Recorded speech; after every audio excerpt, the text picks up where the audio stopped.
Maklum, selamat sore, salam sejahtera bagi kita semua.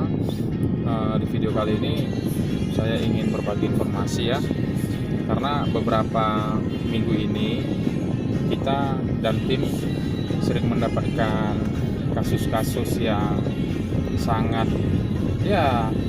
menjanggal ya. Kenapa? Ada yang pertama, kegagalan klaim. Yang kedua, ada yang bilang asuransi nggak jelas begini-begini, alias berkasus apa segala macam ya, begitu ya. Tapi kita ajak ketemu, dan pada saat kita mengedukasi, ada orangnya di situ yang bilang asuransi alias begini, banyak segala macam hal negatif yang dikatakannya. Tapi pada saat kita ajak berbincang lebih lagi, dia menghindar. Nah, banyak di masyarakat termakan isu-isu, termakan berita-berita palsu, yang mana dia sendiri juga nggak pernah paham gitu, dia sendiri juga nggak tahu menau gitu, dia hanya mendapat info dari orang-orang lain, terus dia menyebarkan gitu kan, sehingga kita sebagai tenaga pemasar dan banyak juga seharusnya nasabah-nasabah yang bisa tertolong, ujung-ujungnya jadi tidak tertolong kan. Jadi saya sedikit menjelaskan kenapa hal itu bisa terjadi. Kita sedikit membahas soal pengklaiman ya. Syarat masuk asuransi itu sudah jelas, ada 4. Sedangkan kita untuk masuk ke bank aja, membuka rekening bank, kita harus memiliki persyaratan yang harus kita penuhi kan gitu kan. Yang pertama syaratnya apa? Identitas. Kalau identitas ya udah paham lah ya kan, KTP, SIM, paspor kan, seperti itu, akte lahir kan gitu kan. Yang kedua, buku tabungan. Apa guna buku tabungan ini? Bukan tugas kami lagi untuk mendatangi si nasabah setiap bulan menagih-nagih, tidak. Jadi nasabah secara mandiri membayarkannya itu. Jadi kita buat auto debit. Kalaupun tidak ada buku tabungan, maka nasabah membayar secara mandiri kemana? Ke Indomaret, ke Pegadaian, ke kantor pos bisa kan gitu kan. Tokopedia juga sekarang sudah bisa. Jadi ini sangat baik. Kenapa? Jadi nasabah itu semakin percaya diri gitu bahwasanya, karena kan dia membayar sendiri, nggak menitipkan lagi kepada si agentnya kan gitu kan. Yang ketiga persyaratannya apa? Time is money. Apa itu time is money? Waktu saat inilah yang terbaik, karena semakin kita tunda, umur semakin bertambah dan biaya asuransi juga pasti bertambah dong kan gitu kan. Yang keempat, syarat yang terutama itu apa? Sehat. Jadi kalau misalnya kita udah pernah sakit, kita jangan pernah menutup-nutupi kebenaran tersebut. Kalau kita sudah pernah sakit, kita masuk ke rumah sakit, otomatis rekaman medis kita kan sudah ada, data kita sudah terekam di rumah sakit. Artinya kita jujur aja gitu, bahwasanya aku pernah sakit ini, di diagnosa ini tahun segini. Kita jujur aja memberitahunya. Jangan kita pikir dari mana asuransi tahu, itu jangan kita berpikir seperti itu, karena pasti akan tahu gitu loh. Jadi banyak kasus dia bilang tidak klaim begini. Coba tanyakan dulu deh ke diri sendiri, apakah syarat-syaratnya itu sudah saya penuhi kan gitu kan. Syarat yang terpenting itu apa? Sehat tadi itu. Jadi ada beberapa nasabah dia berpikir, aku daftar aja lah, aku memang udah pernah sakit, tapi dari mana mungkin orang ini tahu. Kita jangan berpikir seperti itu, pasti ketahuan. Ada cara-caranya kenapa pasti ketahuan. Contoh misalnya ini ya, kita berobat itu pakai BPJS gitu ya. Kita berobat pakai BPJS di tahun sekian. Nah, pihak asuransi bila mana kita ingin mengklaim, pihak asuransi otomatis akan menanyakan kepada pihak BPJS, apakah nasabah atas nama ini pernah melakukan pembayaran? Jika ya, ke rumah sakit mana? Maka pihak Allianz akan mendatangi rumah sakit tersebut kan gitu kan. Jadi kita nggak bisa menutup-nutupi gitu loh. Nasabah juga nggak bisa menutup-nutupi gitu, bahwasanya dia pernah sakit kan gitu kan, karena bakalan ketahuan. Itu yang pertama, kegagalan klaim. Kemudian perbedaan data gitu loh. Jadi misalnya data yang dikumpulkan tidak sama dengan pada saat data yang disubmit, itu bisa menyebabkan kegagalan klaim gitu. Karena yang berhak, yang menerima ini kan orang yang terdata itu. Nah, ini datanya kenapa beda gitu kan.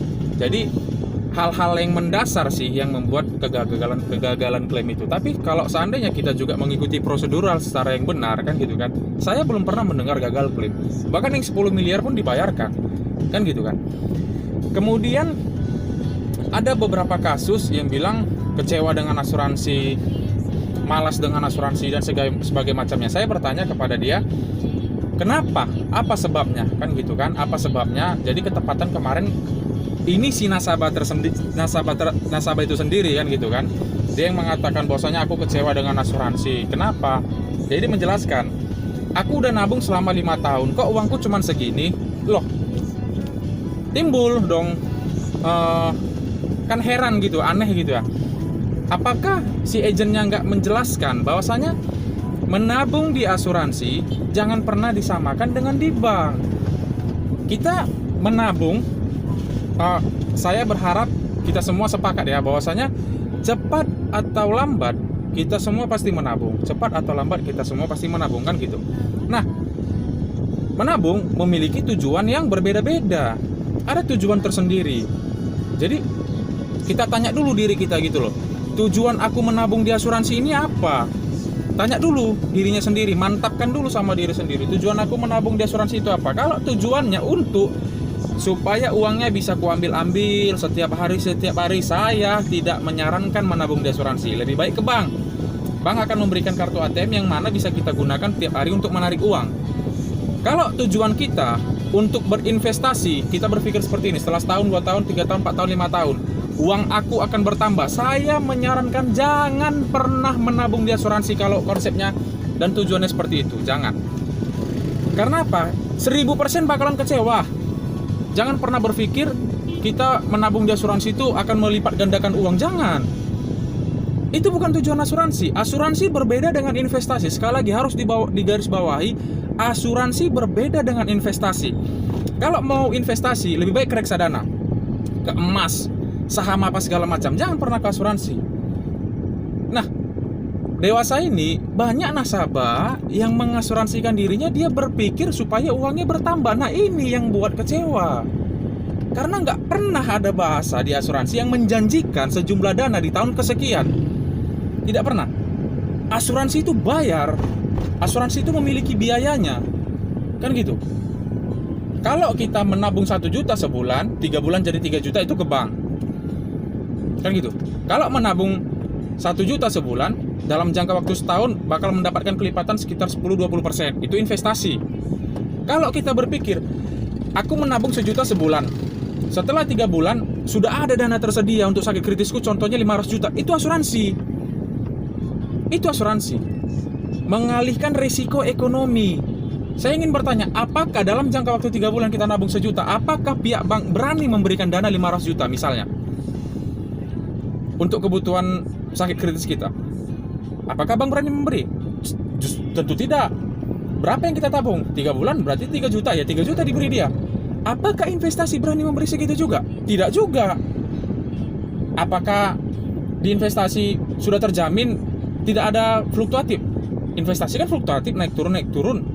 Tapi di asuransi sudah jelas. 3 bulan kita terdiagnosa sakit kritis, contohnya jantung, sudah ada dana yang sejumlah yang besar yang bisa kita gunakan untuk berobat boleh, langsung melanjutkan kehidupan juga boleh. Itu konsep asuransi. Kalau tujuan asuransi kita, aku mau mengasuransikan diriku agar bila mana aku meninggal sakit kritis ada dana sehingga aku tidak perlu menyusahkan keluarga. Itulah tujuan asuransi yang sebenarnya. Mengalihkan risiko ekonomi. Jadi tanya dulu sama diri sendiri dulu. Apa tujuanku masuk ke sini? Apa tujuan aku masuk ke perusahaan asuransi ini? Setelah kita tahu tujuannya, pahami produknya. Jangan, kita sering bertanya ya, sudah jelas Bu? Apakah ada yang mau ditanya? Sudah jelas, nggak perlu ditanya lagi begini-begini. Kita sudah menjelaskan semaksimal mungkin, sejelas-jelas mungkin. Ya tapi kan kita nggak bisa menyamakan isi pikiran kita sama pikiran nasabah. Bisa jadi nasabah mungkin daya tangkapnya juga kurang. Ya nggak perlu malu gitu loh. Ya tanyakan aja gitu. Aku nggak jelas di sini, aku nggak jelas di sini. Itu nggak masalah. Jadi tahu dulu tujuannya apa. Tahu kita manfaatnya apa gitu loh. Jangan jadi bumerang tersendiri bagi diri sendiri yang ujung-ujungnya menyalahkan pihak asuransi. Memang banyak juga agen-agen yang, saya juga nggak bisa bilang agen itu baik-baik kali ya, setiap manusia beda-beda. Tapi ada juga oknum-oknum yang ingin meraup keuntungan sendiri. Artinya apa? Dia ingin meraup, artinya misalnya udah sakit nih, dia tahu udah nasabah ini udah pernah sakit dan ada rekaman medisnya, dia udah bilang masuk aja. Itu nggak bisa.